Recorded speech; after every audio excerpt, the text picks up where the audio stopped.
I just don't want my aunt's life or any of the victims' lives to be just, forgotten. I'm Tina Teneriello. Earlier, we brought you Marlene Levinson's story. She's speaking out to shed light on one of the most disturbing chapters of Canadian history. Her aunt was a victim of Dr. Ewan Cameron, who conducted brainwashing experiments on patients here at the Allen Memorial Institute in Montreal. He used sleep-induced comas, massive electroshock treatments, LSD, and sensory deprivation to try and control his patients' minds. Dr. Cameron's controversial research caught the attention of the CIA in the 50s, eventually being funded as part of MKUltra, a program the CIA developed during the Cold War to learn about mind control. The federal government also funded his work. For decades, Marlene has been fighting for justice because her aunt's life was destroyed. To this day, her family has not even received an apology. And this is a dark side, a dark history of McGill. And it won't go away until they maybe come forward and make an outright apology and admit to a wrongdoing of hiring this barbaric doctor. Marlene believes McGill University owes her family an apology because of a letter she obtained from the McGill archives dated July 1st, 1943. It's a letter from F. Cyril James, McGill's principal and vice chancellor. In it, he's telling Dr. Cameron he's been appointed to chair the McGill Department of Psychiatry and to be the director of the Allen Memorial Institute, where these experiments took place. Late this afternoon, McGill University responded and would only confirm that Dr. Cameron was the chair of the psychiatry department.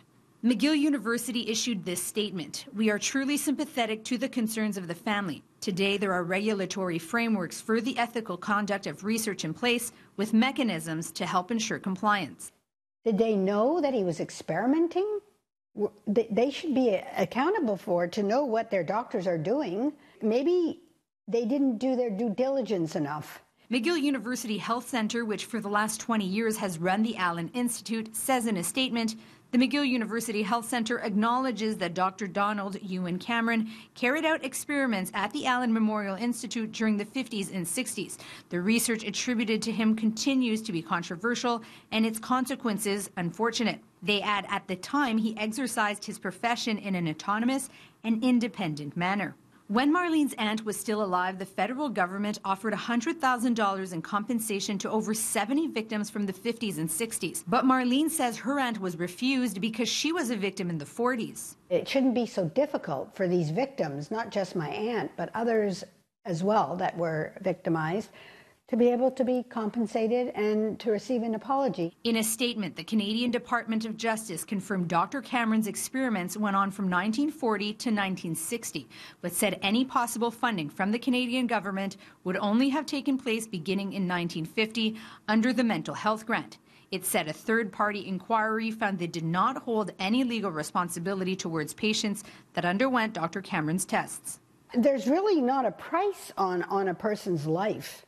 See, when my aunt was still alive, and if she had received some money, she could have perhaps had some more medical attention, personal care. Although the federal government's compensation plan has come to an end, Marlene and her family still plan on pursuing legal action. You know, it could have been anybody's husband, wife, child, sister, brother, relative. And to use them as human guinea pigs under the umbrella and environment of a university. For City News in Montreal, I'm Tina Teneriello.